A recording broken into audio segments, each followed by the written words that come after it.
We should bear in mind that we don't have a capitalist system, and no capitalist system has ever survived. It would self-destruct in 5 minutes.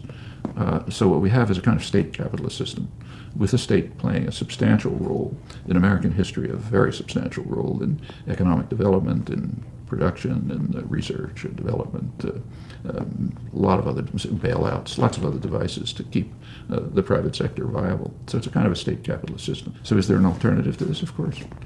For example, the alternative that was taken for granted by 19th century workers before it was sort of beaten out of people's heads by massive propaganda, namely that those who work in the mills should own them and run them.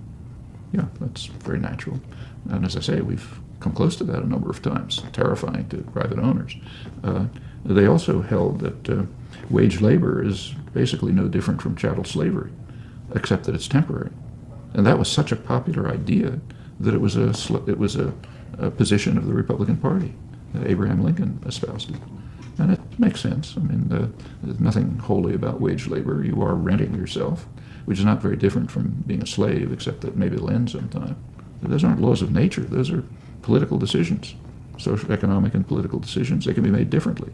If they're made differently enough, we'll be moving towards a kind of an anarchist type society.